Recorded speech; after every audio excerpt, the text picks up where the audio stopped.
Hey, welcome back everybody to another Dave Blade Craft Stuff. And on today's episode, we're jumping back into the old world of London town. So what we've got here is a wooden game. It basically comprises of one half being these cheap, nasty, crappy wooden dominoes.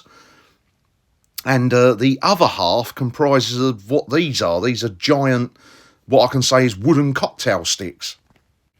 So we move on. So we've got ourselves a nice 4mm piece of square plyboard there. We've just sanded the edges, make it nice and smooth. And we've just positioned our dominoes on a sort of shape that we're going to go for this building. And in the background there, you can see me trying to cut these crappy wooden dominoes. I first tried it with the little granddad saw.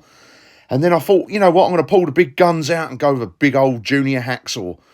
And yeah, I've got to say that was equally as bad to try and cut these with. I don't know why, they were just not cutting. So as you can see there, I just ended up snapping it. But later on, I was just cutting it with my plastic nippers. So we move on here, as we can see here.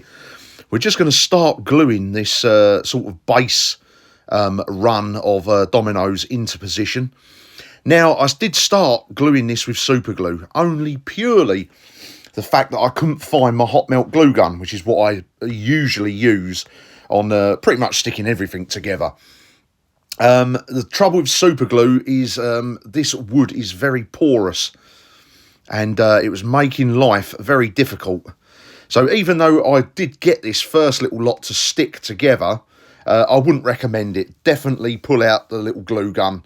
As you'll see later on, it just makes life so much easier to get these dominoes to stick together. Or if you've got a bit of time, use some PVA wood glue. If you can allow that to dry for 24 hours, then that will give you a solid base. So there we go, the first run is glued in, and I take it the super glue's gone off because I wouldn't bother moving on otherwise. So we're just now positioning the next row of dominoes, a few cut ones in there, just to obviously space things out, make it look like brickwork, so to speak anyway. And again, we're just using the super glue, which is making my life very hard at this point. And that's the first 3 rows glued together with super glue. And we're ready to rock and roll for the next stage. Now using a combination of coffee stirrers and some super glue. Should use hot melt, but again, I couldn't find it, so we're using super glue. We're just creating ourselves a nice floorboarded floor, as you can see right there. So taking this a little step further, we're now going to weather the floorboards up by scoring it with my Stanley knife. Use any sort of knife, a craft knife, just to give it some scoring. Or you can use a wire brush, anything like that, just to give it a little bit of texture. And using my very fancy little drill thing here, just taking a very small drill bit, and we're just drilling a few holes to make the nail holes, where obviously back in the day they would have nailed these floorboards into position. And again, just giving a nice bit of texture to the floor. So here we go, we're now constructing the first floor of the ruined house. So we've just, as you can see there, I've glued 2 coffee stirrers together to create a nice little post there to support the upper floor. At this point, I have jumped onto using the glue gun, so making this nice and sturdy.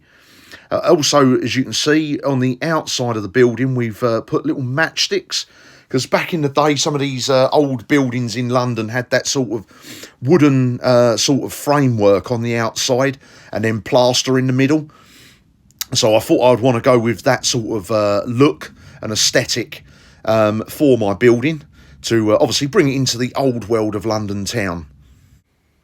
And here we are, moving a little bit further ahead. We've completed the first floor there. We've snapped all of the coffee stirrers there, just to give it that effect that it's been blown up and attacked by the Baron's men. And we're now just gluing the next row, or the next wall of the building together. As you can see there, using the hot melt, it is so much easier. It's, I mean, that now, just looking at it in real time in the video, has now gone off. And now we're just going to put another one side by side and start working our way upwards. So this is where we got to. And then I thought to myself, you know what, this isn't going to be very good. I want to go that little extra mile, add that more detail. So as you're going to see in the next photos, a little montage of where we got to.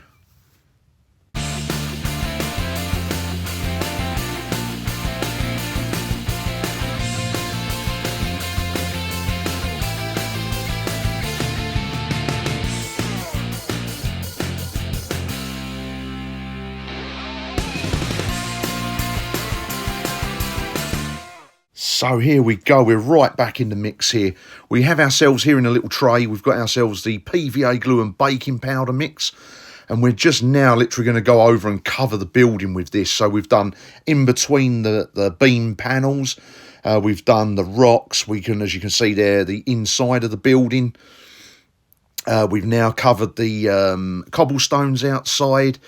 And on going up, you can see that we've covered the roof in it as well. And this just leaves us with such a nice texture.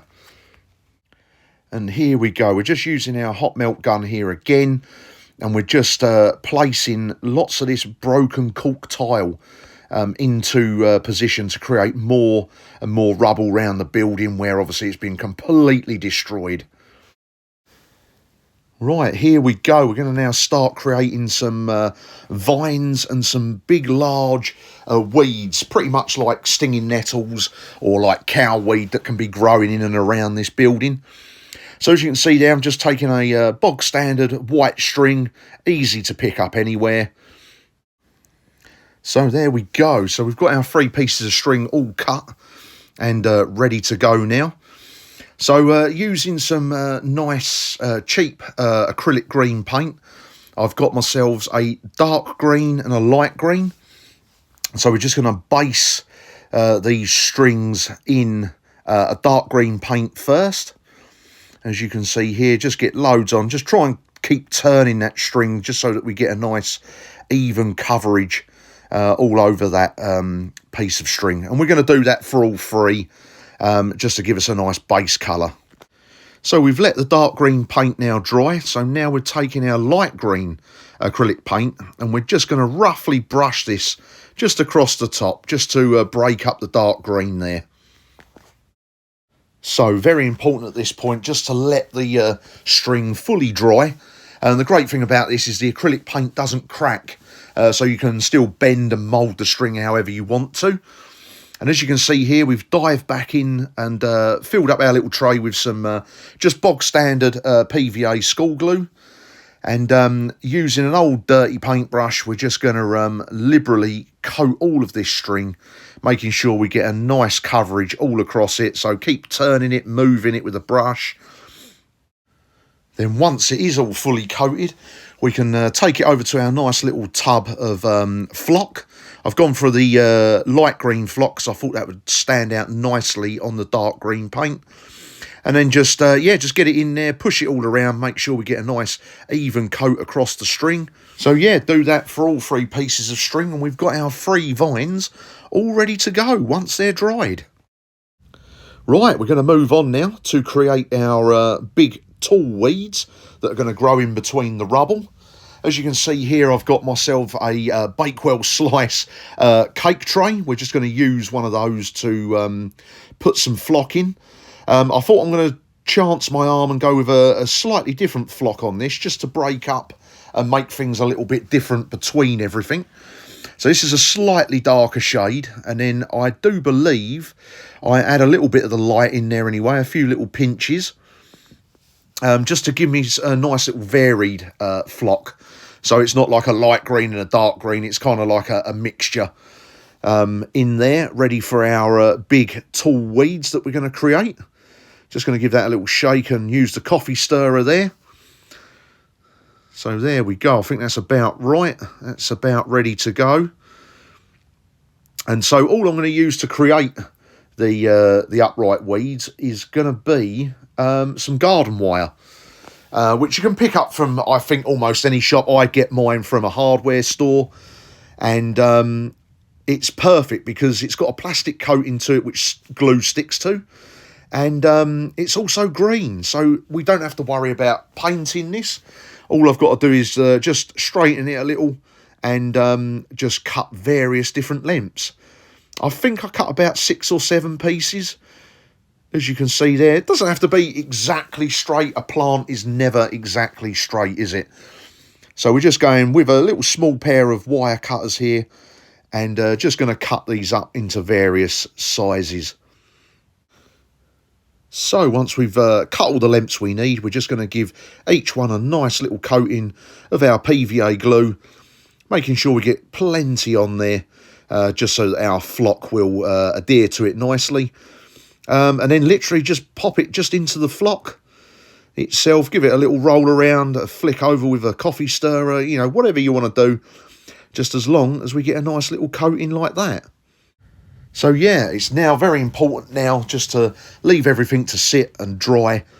And as you can see there, we've got ourselves some vines and some big weeds all ready to go onto the building.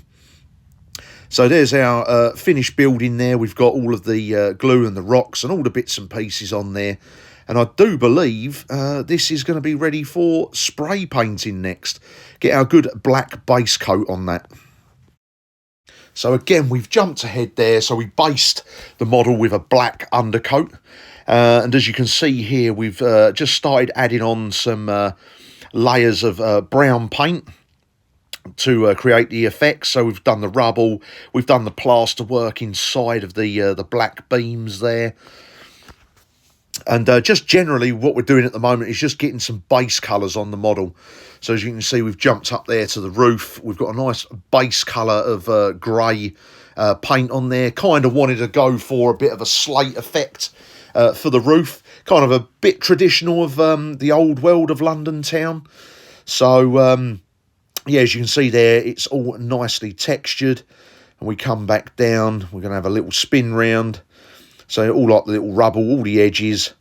And yeah, so now from here, we just start layering up the paint, adding washes and dry brushing. And yeah, we're just getting to a final finish. And after all of that, we are here at the finish.